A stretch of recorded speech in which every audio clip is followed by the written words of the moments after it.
The light shop is a mysterious drama revolving around a lamp store that's always open at night. The lamps are beautiful, but also enigmatic. They illuminate a dark alleyway, and the shop itself serves as a liminal space where the deceased can return to the world of the living, though not always safely. The owner, Yongwon Young, always wears sunglasses and drinks copious amounts of coffee to get through his night shifts. A regular customer is a young schoolgirl, Ju Hyun-ju, who's often sent by her mother to buy light bulbs. She also uses the opportunity to chat with the owner. When she arrives, he greets her warmly and offers her a box of candy. He notices she always wears a necklace with her name and phone number on it to prevent loss. Hyun-ju explains it's an identification necklace her father gave her when she was little. Won Young comments on how much her father must love her. Her father works overseas and doesn't see her often. She and her mother live together. Curious, Hyun-ju asks why he always wears sunglasses. Won Young replies that the lights in the shop hurt his eyes, and he needs to protect them. He's clearly a caring owner, keeping the shop open until sunrise, even for a single customer. Hyun-ju expresses her happiness that the shop stays open late, saying it's brightly lit and the only reason she dares to walk through the dark, scary alley. She mentions that people say there are ghosts outside. Importantly, Hyun-ju has seen something not clearly, but enough to send a chill down her spine. Won Young says she's seen something others can't, suggesting she possesses a special sensitivity. He admits he also sees things. Living alone and running the shop for so long, the customers are the only people he sees, forcing him to develop keen observational skills.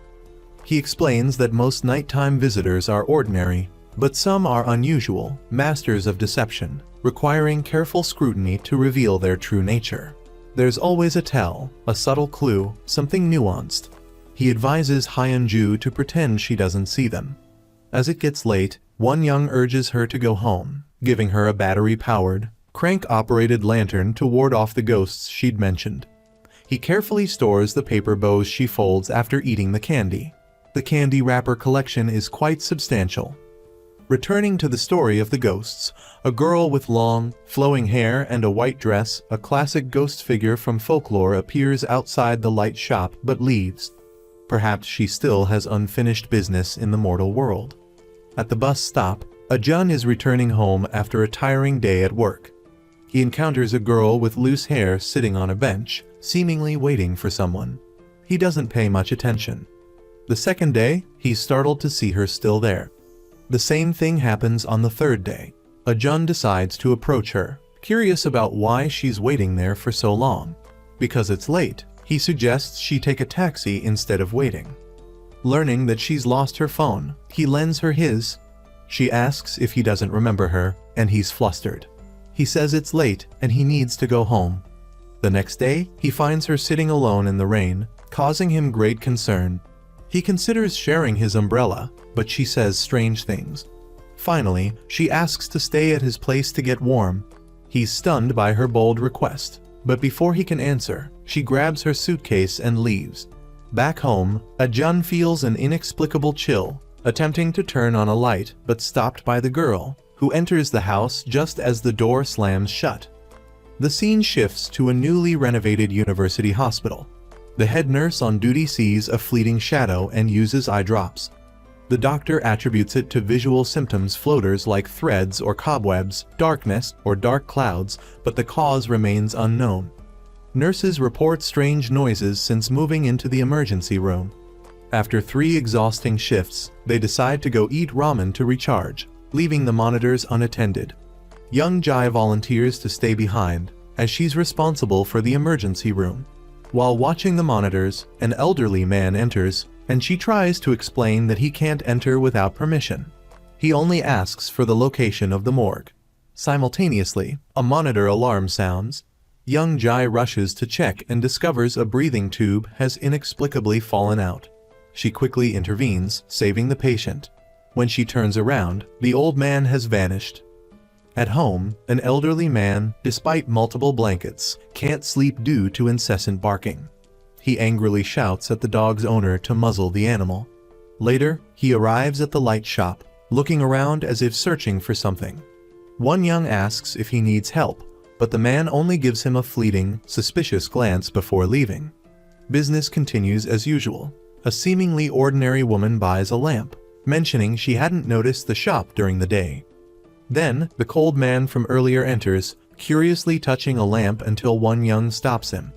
The man leaves angrily, and Won Young checks the lamp, relieved to find it undamaged. At a high school, a short-haired girl in uniform stands in the schoolyard. Hyun-ju, in class, waves to her. During self-study, a thunderstorm rages. Scared, the students gather to tell a ghost story about a student nobody knows, seen only occasionally, with empty desks in various classrooms. One girl points to an empty desk at the back, suggesting it's where the mysterious student sits. The eerie atmosphere heightens their fear. Meanwhile, at the light shop, a woman in red shoes enters, drenched in rain, silently trying to touch a dimly lit lamp before Won Young intervenes. Several customers seem strangely fascinated by the lamps, wanting to touch them without permission. On their way home, a group of friends are joking when one suddenly stops at a dark alley, recounting rumors of a vagrant and strange singing. Scared, they dismiss it as a myth. Everyone runs except Hyun-ju, who hesitates as it's her only way home. Gathering courage, she begins walking, sensing something behind her.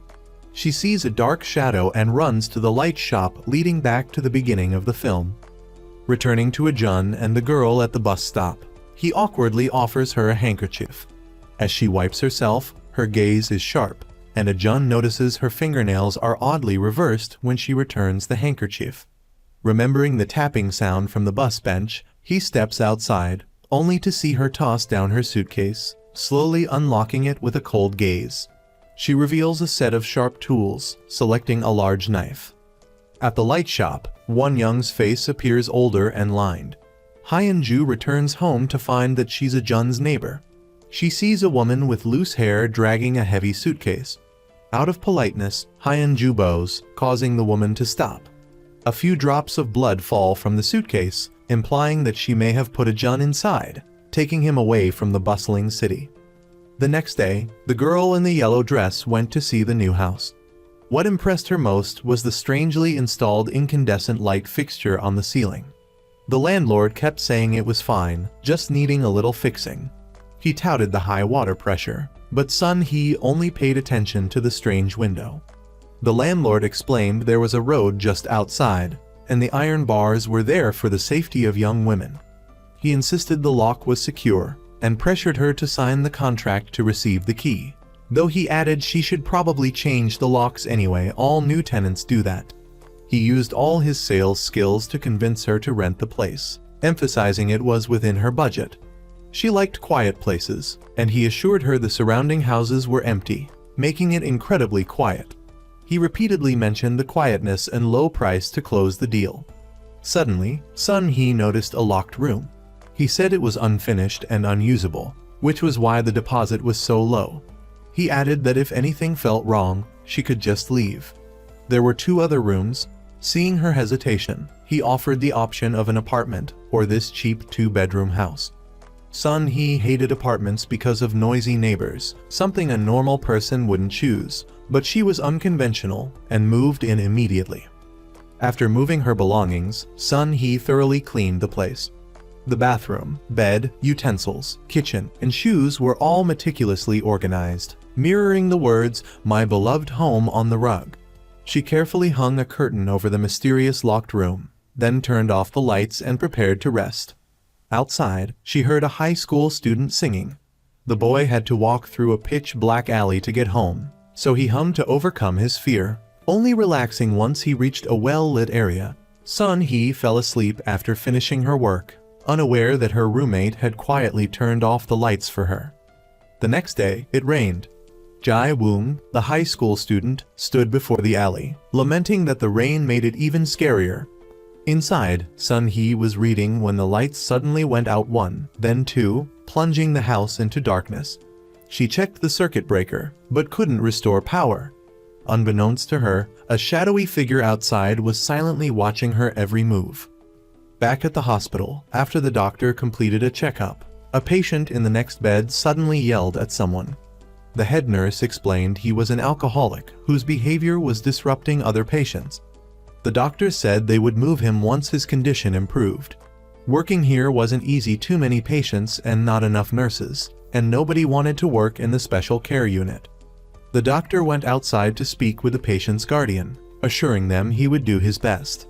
He added that overcoming the illness depended on the patient's willpower. The helpless patient cried before the doctor, the person most capable of saving their loved one.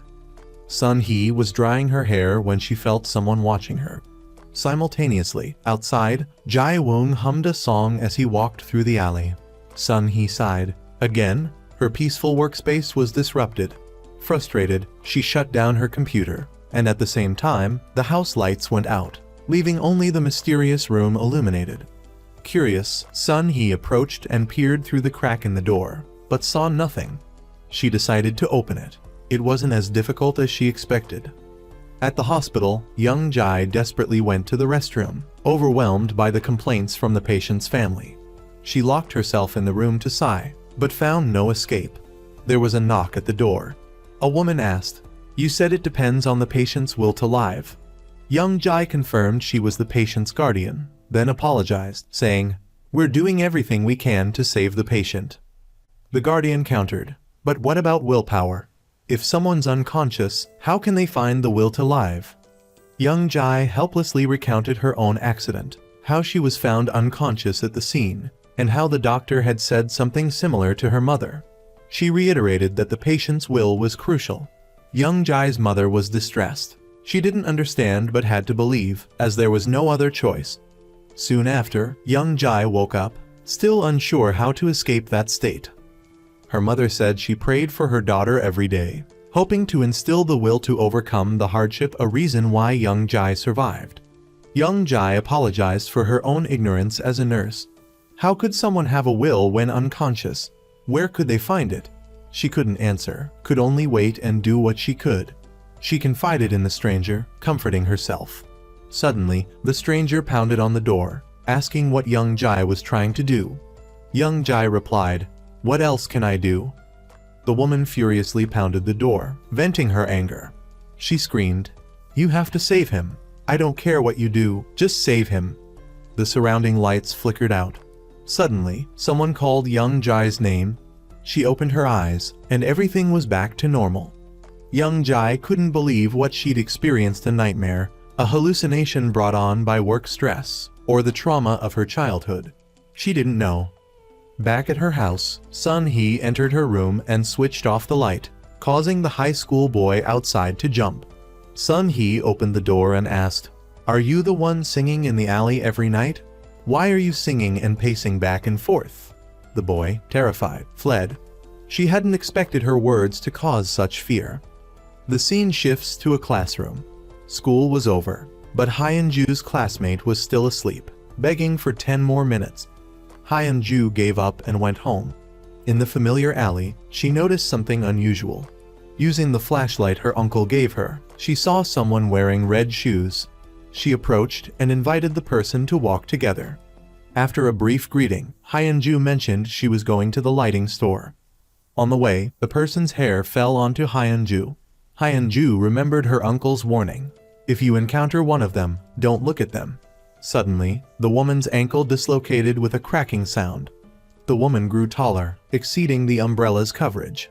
Hyun-ju couldn't help but look. Remembering her uncle's words, she pretended not to notice. She made an excuse about her mother calling her and ran, but feeling uneasy, she looked back. The woman was running rapidly towards her. Hyun-ju screamed. The lighting store owner rushed out to see what happened. Hyun-ju, relieved, told Won Young. The uncle vouched for her safety. Won Young calmly took off his sunglasses. The woman immediately reversed course, returning to her normal size and gait. Back in the classroom, the girl woke up to find her classmates gone, leaving her alone in the dark room. In the distance, a short-haired girl sat silently, their silent gaze enough to chill her to the bone. "I saw you," the girl said. "Did you see me?" Thunder and lightning cracked overhead. The scene shifted to Sun Hee's house. She was sleeping soundly when a drop of water fell onto her pillow. Outside, Jai Woong gasped, noticing a figure. He apologized and rushed to share his umbrella with the long-haired girl in a white dress. "I'm sorry," he said, "not many people walk through this alley at night." "That's right," she replied, "because she's not human. The only human is neatly packed inside her suitcase." Jai Woong mentioned he needed to cross the alley to get home safely once he reached the lights. He invited the girl to join him. At home, Sun Hee showered to calm her nerves. With the lights constantly malfunctioning, she decided to use a flashlight.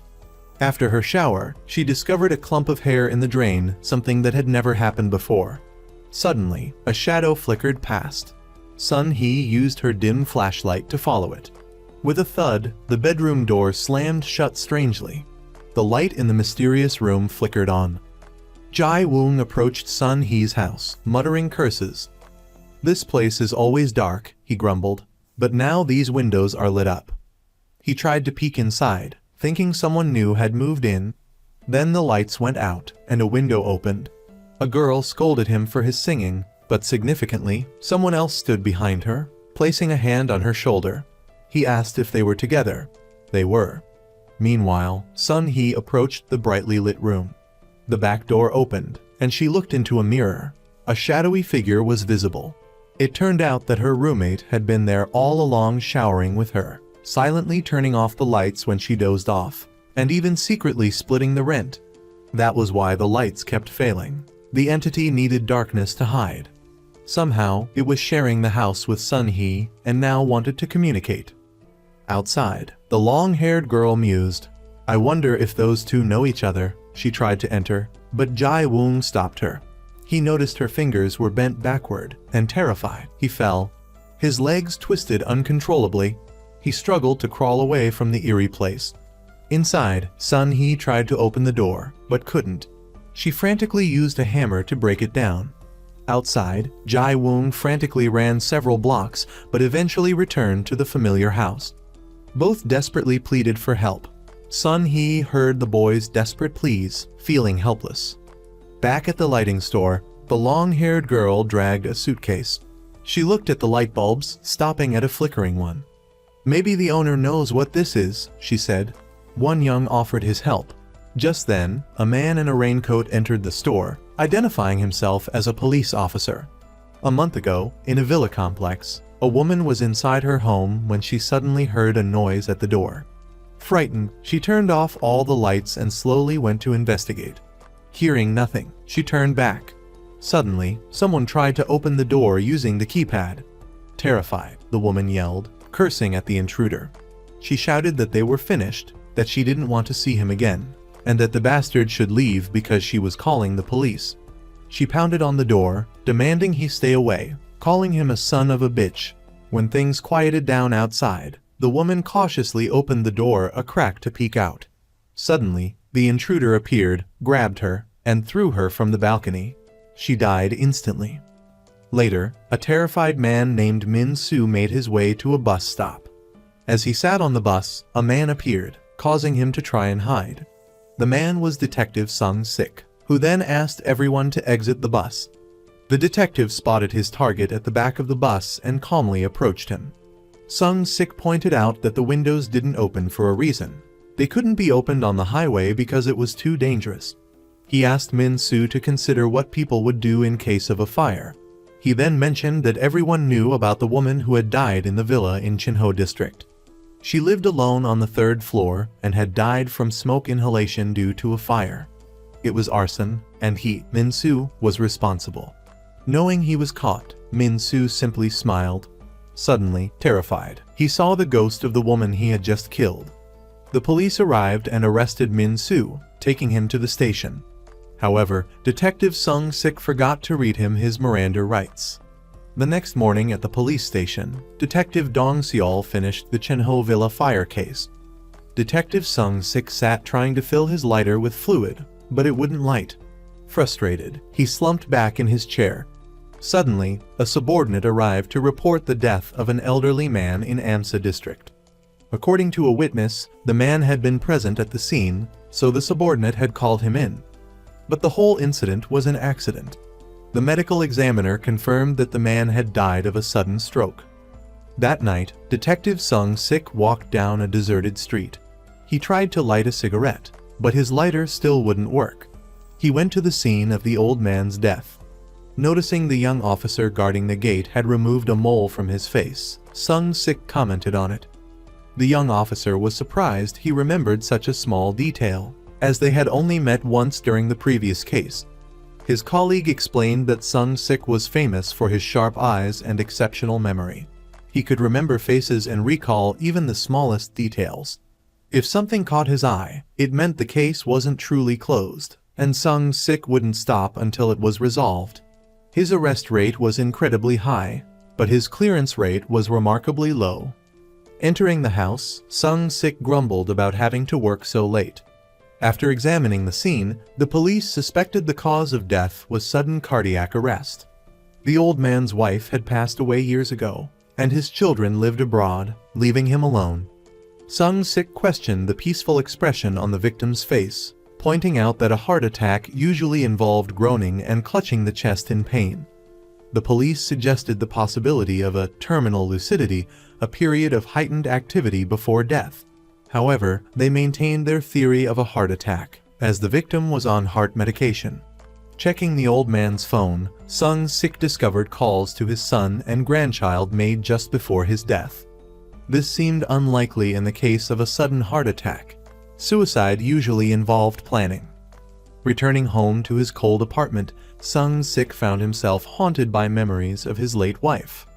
The next day, Detective Sung-sik resumed his daily duties. A police officer arrived to report the autopsy findings, suggesting the death was likely due to a myocardial infarction. Blood samples from the deceased had been collected, and his troponin levels tested. The coroner stated that an autopsy wasn't necessary, given the deceased's condition and medical history. The family also declined an autopsy, preferring not to have the body examined further. The body was released to them. Detective Sung-sik still harbored doubts, so he sought out Officer Mun for more information. Officer Mun struggled to provide much. The night of the incident was rainy, and security camera footage showed heavy traffic, making identification difficult. They could request dashcam footage from vehicles parked in the alley. Sung-sik spent the day visiting Chinese restaurants, searching for clues. As evening approached, he was drawn to a noodle shop, Sagnal Myanga. He noticed an old motorcycle parked nearby and went inside. Recognizing the owner from an earlier visit to the police station that morning, Sung-sik sat down. During their conversation, Sung-sik casually mentioned the deceased. The fact that the victim hadn't ordered anything yet had a number in his phone, and the distance to Seongni district was far, prompted the owner to confess.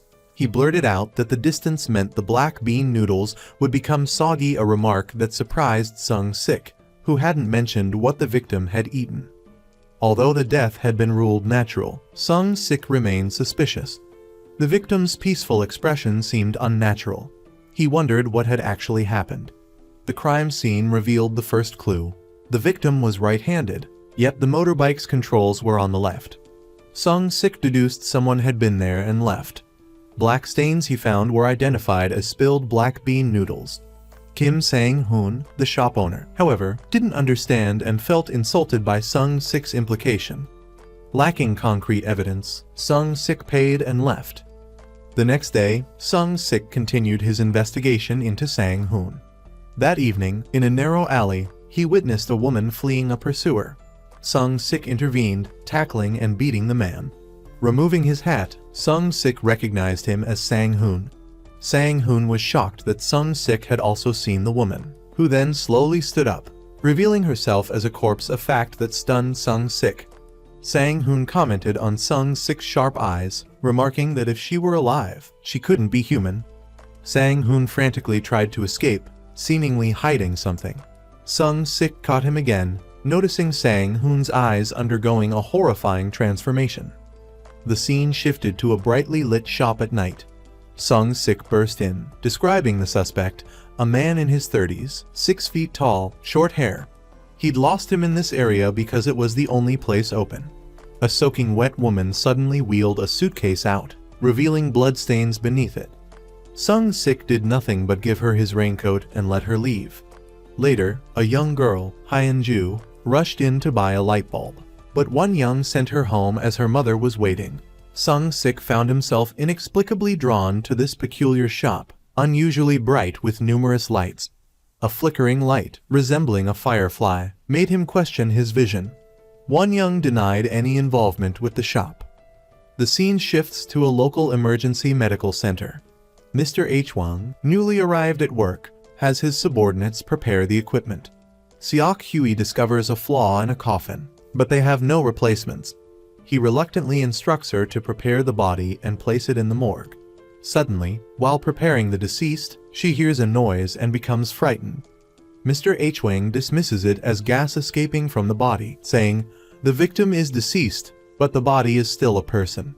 Apologize to them, get some fresh air, and I'll finish this." After Seok Hui finishes wrapping the body and trimming the fingernails, it's revealed Mr. H. Wang can communicate with the deceased. Seok Hui realizes many people she's encountered react similarly, weeping and unable to accept death and their loss. Some need more time, and everyone fears the unknown. She assures the deceased woman she'll find peace soon, in a good place, a world where everyone eventually finds solace. The scene changes to Young Jai driving down a basement ramp, passing the funeral home. Everything seems normal until she senses someone following her. Entering an elevator, she finds a wet man joining her. She questions why he's going to the 8th floor, as it's restricted to staff at night, housing only the intensive care unit. Mr. Oh Seong-won wonders about the accident victim's critical condition and whether they'll recover. Young Jai is uncertain, given the severity of their injuries, adding it depends on their will to live. Hearing this, he bursts into tears, startling Young Jai as water pours from his body. Terrified, she begs him to stop, but his weeping intensifies until the water submerges her, leaving her gasping for breath. She then abruptly wakes from this hallucination. Nurse Kwon heads to the locker room to compose herself before her shift. Young Jai puts on headphones and plays music for a patient on respiratory support. Suddenly, Nurse Hyo calls her to receive 2 traffic accident victims. Back at the Detective Sung-sik's Light Detective Agency, Sung-sik reveals the suspect rode a noisy motorbike, leading him here. Learning Won Young isn't present, Sung-sik leaves.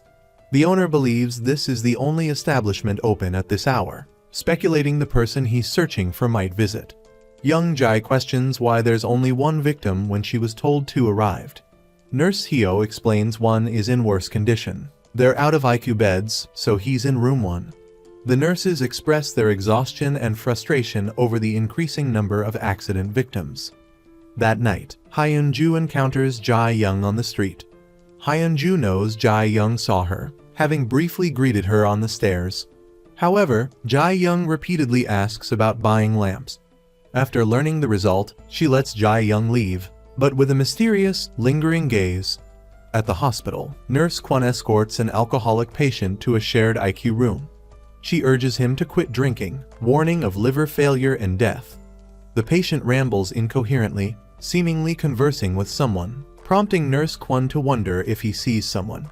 Young Jai explains that delirium is common in serious illness, occurring in severe accident victims or alcoholics. They experience difficulty concentrating, short-term memory loss, disorientation, and hallucinations. The IQ is a liminal space between life and death, a constant flow of patients entering and exiting alive being the desired outcome. The lights in the patient's room had just been turned off when the alcoholic patient was immediately terrified. She got up, switched on the bedside lamp, and sat down, comforting her companion. In truth, Young Jai had also seen the man he'd seen. Nurse Kwon showed her head wound, explaining that she'd been in a serious car accident, suffering a basic craniocerebral injury and loss of consciousness. Young Jai hadn't truly lived, nor had she truly died. She'd experienced delirium and a near-death experience, struggling to readjust after waking up. Even now, Nurse Kwon occasionally saw figures. The patient wondered who her companion had seen, unsure if they were even people. He felt the same uncertainty. They were slightly different, though hard to distinguish, and she wondered if they were ghosts. Young Jai knew for certain her companion had seen someone who hadn't died, but was no longer living. She hadn't realized he'd been a patient in a state of unconsciousness, essentially waiting to die. That was why Nurse Kwon was doing everything she could to keep them alive. If the alcoholic patient saw someone between life and death, it meant he himself was on that same precipice. If he continued seeing such things, who knew what might happen? She pleaded with him to take care of himself. Meanwhile, Hyun-ju was returning home, terrified and unsure what was happening. Suddenly, someone called out, asking if she'd seen a dog. The man couldn't sleep because of the damn dog. Every time he tried, he heard the infernal barking. He paced, lamenting his inability to live like this. At the One Young lighting store, the owner mentioned some people were a bit strange and needed closer inspection. Hyun-ju used her flashlight, and when she shone it on him, she was terrified to see Byung-jin. Following her uncle's advice, she looked closely, then pretended to see nothing unusual. Inventing an excuse, she hurried home, filled with dread. At the hospital, everyone gathered around the patient who'd just shown signs of returning to normalcy. He was still critically ill, his survival a miracle considering how close he'd come to death multiple times. Unbeknownst to them, someone was watching from outside, though only Nurse Kwon could see them. Young Jai thought what they were seeing might be more than just his willpower. Time passed, and all the patients in the intensive care unit received music therapy and meticulous care. Hyun-ju rushed home, frantically calling for her mother. Something incredibly strange was happening. Why was the house so dark? Had her mother been angry about her lateness the light bulb? She hadn't intentionally forgotten. She'd even gone to the lighting store in the pouring rain, encountering many strange people. The store owner told her to go home. Her mother hadn't spoken all evening, so Hyun-ju hugged her to apologize. She noticed her mother smelled strongly of flowers. Her mother had died, and Mr. Hwang was meticulously caring for her body, but her daughter remained unaware. Outside, a girl with a suitcase stared through a cat eye, talking to someone, wondering if that person thought they were together. Did they know each other?